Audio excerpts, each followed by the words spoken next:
Assalamualaikum warahmatullahi wabarakatuh. Perkenalkan, nama saya Isti Barokah dengan NIM 210818063 dari kelas Tadris Biologi B semester 5. Saya di sini akan membuat video pembelajaran tentang bioteknologi untuk memenuhi tugas mata kuliah multimedia pembelajaran. Apa itu bioteknologi? Bioteknologi berasal dari bahasa Latin, yaitu bio hidup, teknos teknologi, dan prana. Dan logos adalah ilmu. Artinya ilmu yang mempelajari penerapan prinsip-prinsip biologi. Bioteknologi sebagai perpaduan dari ilmu pengetahuan alam dan ilmu rekayasa yang bertujuan untuk meningkatkan aplikasi organisme hidup, sel bagian dari organisme hidup, atau analogi molekuler untuk menghasilkan barang dan jasa. Bioteknologi konvensional adalah bioteknologi yang memanfaatkan organisme secara langsung untuk menghasilkan produk barang dan jasa yang bermanfaat bagi manusia melalui proses fermentasi. Bioteknologi konvensional biasanya dilakukan secara sederhana dan diproduksi tidak jumlah yang besar. Dalam bidang pangan, fermentasi merupakan kegiatan mikrobia pada bahan pangan hingga dihasilkan produk yang dikehendaki. Bioteknologi konvensional dimanfaatkan dalam beberapa bidang. Bidang pertama yaitu bidang pangan, di mana bidang pangan prosesnya dibantu oleh mikroorganisme, misalnya dalam fermentasi dalam produk yogurt, keju, tempe, roti, kecap, cuka, dan lain sebagainya. Yogurt itu merupakan minuman hasil fermentasi susu yang menggunakan bakteri Lactobacillus bulgaris. Bakteri ini akan mengubah laktosa pada susu menjadi asam laktat. Efek lain dari proses fermentasi adalah pecahnya protein pada susu yang menyebabkan susu menjadi kental. Pada keju merupakan bahan makanan yang dihasilkan dengan memisahnya zat-zat padat pada susu melalui proses pengentalan atau koagulasi. Proses pengentalan dilakukan dengan bantuan bakteri Lactobacillus bulgaricus dan Streptococcus thermophilus. Bakteri ini akan menghasilkan enzim sehingga protein pada susu akan menggumpal dan membagi susu menjadi cair dan padat. Pada roti itu, pembuatan roti juga memanfaatkan peristiwa fermentasi yang dibantu oleh yeast atau khamir. Yeast merupakan sejenis jamur yang ditambahkan pada adonan tepung dan akan menimbulkan proses fermentasi. Proses ini akan menghasilkan gas karbon dioksida dan alkohol.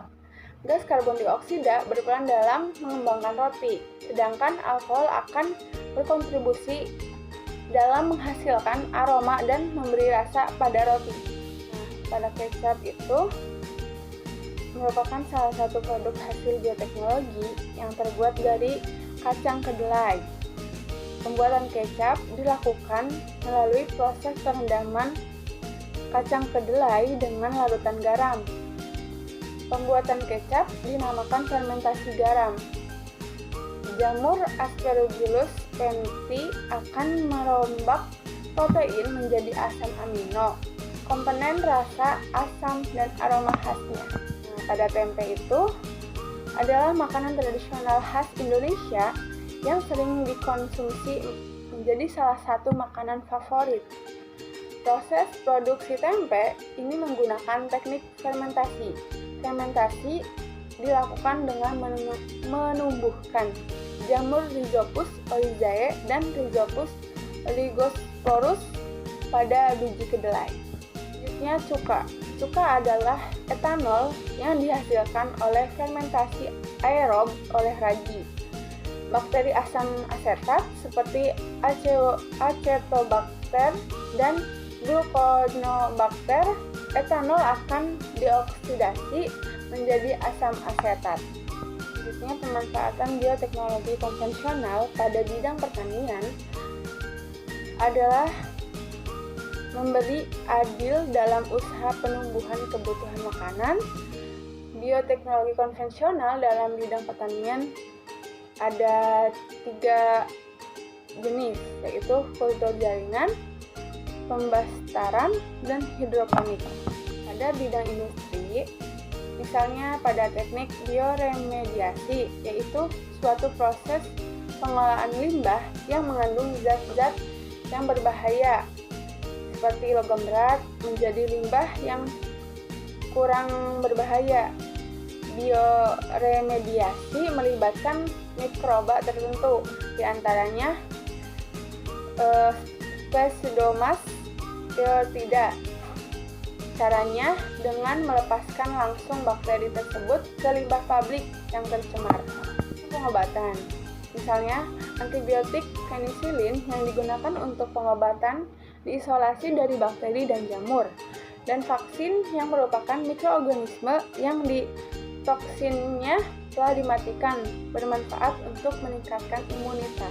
Selanjutnya, bidang peternakan, misalnya pada domba ankon yang merupakan domba berkaki pendek dan bengkok sebagai hasil mutasi alami, dan sapi Jersey yang diseleksi oleh manusia agar menghasilkan susu dengan kandungan krim lebih banyak. Selanjutnya, bioteknologi modern adalah pemanfaatan bagian dari mikroorganisme dengan melibatkan teknik modern. Bioteknologi modern kita kenal dengan teknik yang melibatkan rekayasa genetika sehingga menghasilkan DNA rekombinan. Organisme transgenik yang dapat dimanfaatkan untuk menghasilkan produk yang diinginkan seperti bayi tabung, hormon, antibiotik, dan vaksin. Kelebihan bioteknologi modern, yang pertama, hasil dapat diperhitungkan. Yang kedua, dapat mengatasi kendala ketidaksesuaian genetik. Ketiga, perbaikan genetik dapat dilakukan secara terarah. Yang keempat, menghasilkan individu yang memiliki sifat baru atau tidak sama dengan sifat lainnya.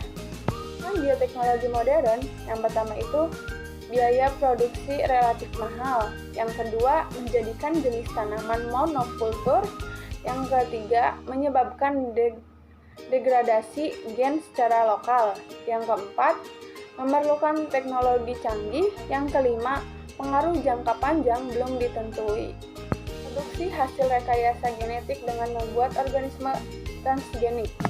Yang pertama itu tanaman transgenik adalah tanaman yang telah mengalami perubahan susunan informasi genetik dalam tubuhnya. Tanaman ini merupakan suatu alternatif agar tanaman tahan terhadap hama sehingga menghasilkan panen yang melimpah. Tanaman ini juga dapat direkayasa agar mampu membuat hama yang menyerang tumbuh tersebut. Yang kedua itu hewan transgenik, merupakan bahan penelitian para ilmuwan untuk menentukan jenis penyakit yang menyerang hewan atau cara penggulangannya. Yang digunakan dalam bioteknologi modern, yang pertama isolasi DNA. Yang pertama itu isolasi jaringan. Langkah pertama, mengisolasi jaringan yang akan digunakan. Kedua, pelisisan dinding sel dan membran sel. Melisiskan dinding dan membran sel dengan penggerusan sentrifugasi dengan kecepatan lebih dari 1000 rpm atau dengan menggunakan larutan pelisis sel atau buffer ekstraksi. Inti sel harus dilisiskan karena substansi gen yang diinginkan ada karena dalam larutan pelisis sel ini bertujuan untuk melisiskan sel yang tidak mengandung DNA agar sel yang mengandung inti sel dapat diisolasi atau dipisahkan dari komponen sel lainnya yang tidak berfungsi. Transferasi gen atau DNA. Transferasi gen dilakukan dengan cara menyambung gen yang telah diisolasi ke dalam DNA plasmid vektor menggunakan enzim ligase. Enzim ligase mampu menyambung ujung-ujung nukleotida dan hasil penyambung ini disebut DNA rekombinan yang mengandung DNA hasil vektor dan DNA asing yang diinginkan. Memasuki DNA rekombinan ke dalam sel. Nah, DNA rekombinan dimasukkan ke vektor sel bakteri atau virus melalui pemanasan dalam larutan NaCl atau melalui elektroporasi. Sel bakteri atau virus tersebut melakukan replikasi dengan cara pembelahan diri sehingga diperoleh DNA rekombinan dalam jumlah banyak. Peranan mikroorganisme dalam mengatasi pencemaran. Salah satu dampak dari ledakan jumlah hidup dan perkembangan teknologi adalah pencemaran terhadap lingkungan. Sebenarnya pada batas-batas tertentu, lingkungan sekitar kita masih mampu membersihkan diri dari segala macam zat pencemar. Namun kalau jumlahnya sudah melebihi kemampuan lingkungan, maka untuk mengatasi memerlukan keterlibatan manusia. Sekian video dari saya. Kurang lebihnya mohon maaf.